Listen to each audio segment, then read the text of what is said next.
Hey everyone, thank you for clicking on the link. It's Jenna here, Health Promotion Specialist in Gagetown. We are going to talk about ergonomics, specifically your home office ergonomics or your office space ergonomics. So what I have for you here today is 6 steps that we're going to go through in checklist style to see if we can get you to be more comfortable in your work environment, to help you prevent musculoskeletal injury, those aches and pains that you may be feeling now that you've been working at home, or perhaps that you felt all along, even in your regular office setting. So this ergonomic checklist can be taken from home to work and applied there also. Okay, so 6 steps. If you can stick with me, I'm going to talk you through it.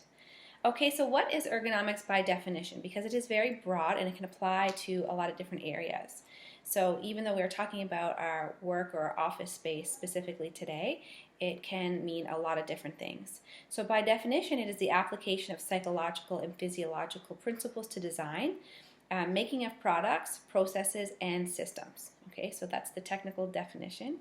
And for you, you are military, so you're considered tactical athletes. And if I think about you on the job, the range is huge, right? So anywhere from in the field, shooting a gun, working under a tank or an aircraft, to sitting in an office.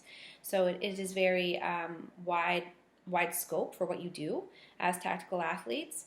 In some of those environments, you can't control the ergonomics as well. So that's where your fitness, your body awareness, your training comes into play to help keep you safe in those not so ergonomic positions. But one area that you do have more control over would be that office setting, and certainly your home office setting. So we're going to hone in on that for today's talk and go through the six steps in my checklist to make you feel more comfortable and maybe get rid of those aches and pains that I was talking about in the advertisement for this talk. So perhaps your neck is feeling sore, your low back is tight, your wrists are sore, or you're getting tension headaches. Maybe this checklist can help you get rid of some of those. So ergonomics can be applied to many different settings, as I said, and we're going to try now to fit your office to your body instead of trying to fit your body to the office. Poor ergonomics happens when you try to fit the human factors, the person, to a workspace. So you may think of an assembly line or something of that nature where you have many different body types working in the same environment, and that environment may not work for everybody because of those human factors or those differences. Okay, so take a look around, and where are you working in your home right now? Do you have a designated space? It is wonderful if you do, even better to work with that. When I look around my home right now, I have about 3 different workspaces, none of them specific to a desk and a chair in your typical office environment. I work at my coffee table sitting on the floor sometimes with my laptop. I work at my kitchen table sitting in a kitchen chair. Or right now, and probably the best ergonomic position for me, is working from my kitchen island. So this is a standing office here. And just because of my height and the height of this island, I can stand in a fairly ergonomic position and work comfortably here for the longest amount of time. Okay, so if you're like me and you don't have a designated office space, you may need to kind of look around your house and try out a few different areas to see what is going to be most ergonomic for you. The goal is to prevent injury due to poor workstation ergonomics, so preventing that human error by enhancing safety and comfort. Okay, so let's get back to what made you click on the link. Was it when I asked you if you had a sore neck or back or wrists?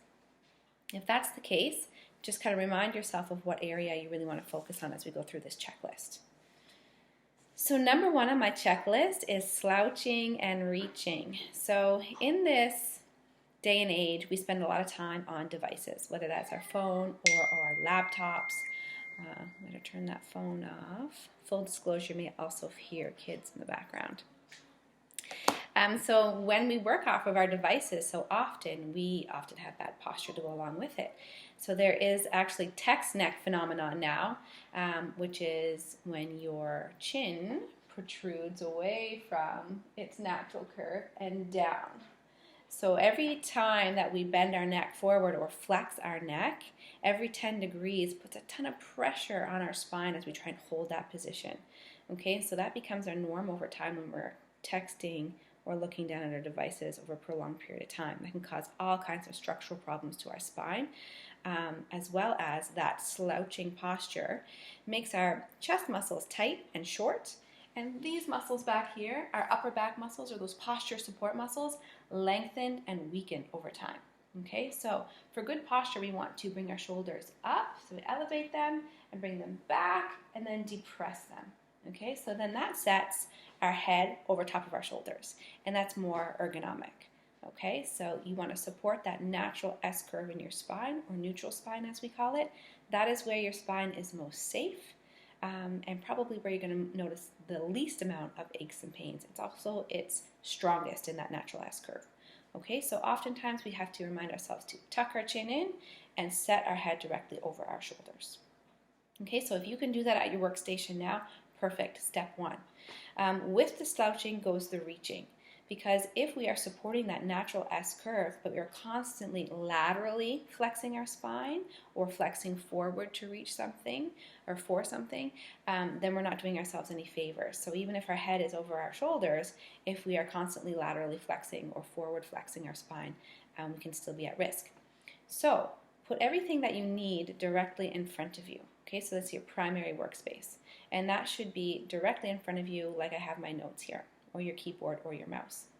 Your secondary setting should be everything that is within an arm's reach, okay, or your occasional workspace, so that you can reach everything and still maintain your neutral spine. Everything outside of that area you should need once in a while.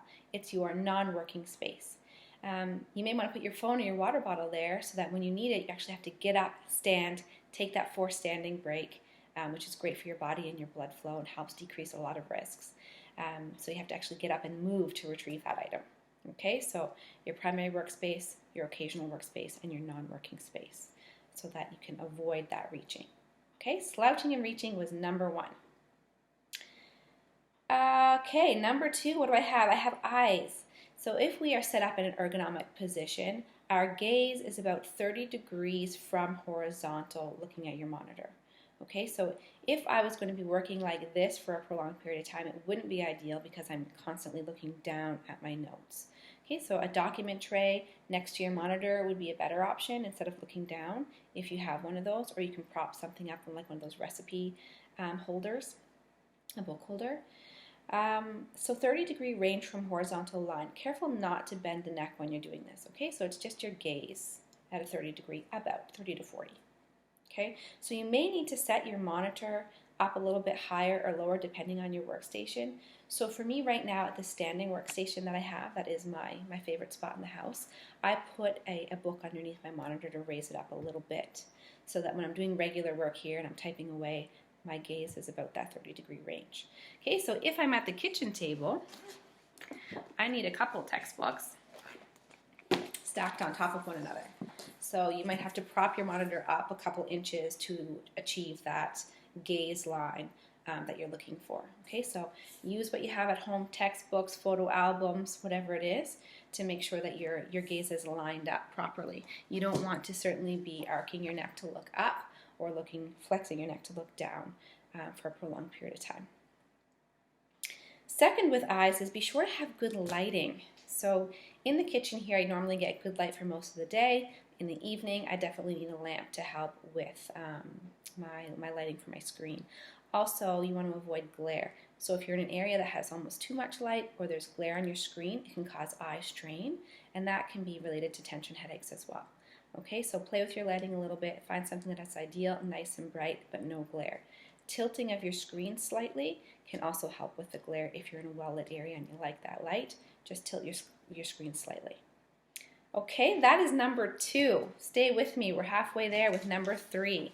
So back and shoulders. A good chair with lordotic support or your lumbar spine support right through here is ideal if you have it. I do not have an office chair at home, so if I'm sitting at my kitchen table, I roll up a blanket or a towel, whatever I have near me, usually it's a throw blanket, roll it up log style and put that right in my lumbar spine so that I can feel that it's supported while I'm sitting in that chair. Okay, so if you have an office chair, they're usually adjustable. I'm just going to show you my kitchen chair here for a moment. So kitchen chair, move my notes out of the way so you can see a little better. if I'm going to sit up in an office chair environment, I want to stand next to the chair and put my chair at about knee height. So this kitchen chair is almost right on knee height for me. So that's what I would recommend if you have an office chair and it's adjustable. Put yourself next to the chair, line it up to see if it's at knee height, and if it is, then probably you have the right height adjustment. Second is the seat pan. So in an office chair, a seat pan is normally adjustable as well. If you're sitting so far back in your chair that your feet are dangling, story of my life, then you need to bring yourself forward or have your feet on a block. Okay? Also, a seat pan in an office chair should never squeeze you in because of the friction that could be created there. Okay? Breathable material is best if you're picking an office chair, even better for the temperature regulation. And also the back of your leg should never be rubbing on the edge of your seat. Okay, so again, stress, contact there. Contact stress could cause lack of blood flow. So you want to scoot yourself down your chair, readjust the back so that it comes in if you have one of those office chairs. You're supporting yourself lordotically and your legs are not rubbing on your chair in any way. Okay, so there's an inch or two between the bend in your knee and the edge of your seat pan. Okay, so, and then your feet should be supported. So you might have to get creative with this at home. This kitchen chair, if my feet were supported, I would be sitting on the edge of my chair, and then I have no lordotic support. So it's not something that I would want to spend any length of time in. So for most people who are average height, this isn't a huge problem. But if you're short like me, you need something supporting your feet, both feet, not just one. So again, you can use textbooks if they're big enough, or a homemade couple 2x4s block under your feet.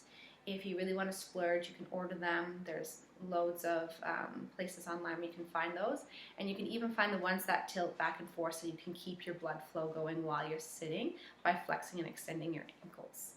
Okay, so back to the thighs or the legs, they should be bent at about a 90-degree bend. Okay, so your knee is roughly lined up with your ankle, and then your hip is at a 90-degree as well. Okay, so I'll bring you back up here and I'll come back to standing, which I much prefer. What did I miss there? If you are standing like I am in this position, you'll see that I shift my weight often from foot to foot, and that's good. It just takes pressure off your spine. So if you're in a standing office or you have a very desk or something where you can stand, just be mindful to switch your weight back and forth, or even have one of those blocks in front of you where you put one foot up to rest for a while and then switch. Okay, that was number 5, feet. So we got 4 and 5 done. 6 is last. What I didn't mention, though, I'm just looking at my notes and I am forgetting, is wrist placement. Okay, so when you're perfectly set up in your chair, your elbow should be at about 90-degree bend as well as the legs. So when you're working at a 90-degree bend in the elbow and you have an office chair, there's often arm rests. Those can be removable, okay, most of the time. So if you notice that you're also getting contact stress at your elbow, you might start out being nice and comfortable with that armrest, and by the end of the day, you're noticing it's rubbing a little bit and providing some of that friction. You can take the armrest right out and still rest your arms comfortably at 90 degrees with a neutral wrist. Okay, how many of you have keyboards with the little feet underneath? You prop them up on an angle. That actually puts your wrist into flexion. And we want to avoid, just like at the spine, any kind of flexion or extension. Okay, just a neutral spine. So while you are typing, your keyboard should actually lie flat, unless you have a fancy ergonomic keyboard that is split and kind of rests your hands and your wrists in neutral on either side of the keyboard. There's all kinds of ergonomic gimmicks and aids out there. So see if you can test out before you buy, if that's possible. But if you have a normal keyboard with the little feet that prop it up, get rid of those. Just make it lay flat. And if you notice that your wrists are still not quite comfortable, you can roll up a towel and place underneath the wrist, or get one of those nice squishy gel pads. Okay, so that was the one thing that I forgot there. Moving on to number 6 now to finish up the checklist. Does a position that is set up ergonomically mean that it is perfect? No. The answer is no, and that is because no position is perfect for a prolonged period of time, and that's because our bodies are meant to move, and we know that sitting is bad for our health. Sitting for long periods of time are related to increased risk factor for certain cancers, diabetes, cardiovascular disease, obesity even. So the more we sit, the more risks that we have. The good thing is, because we sit so often, even in our day-to-day lives, I mean, doing errands online, banking online, social media, gaming, we're in a seated position a lot, traveling, commuting. Getting up and moving often can negate those risks.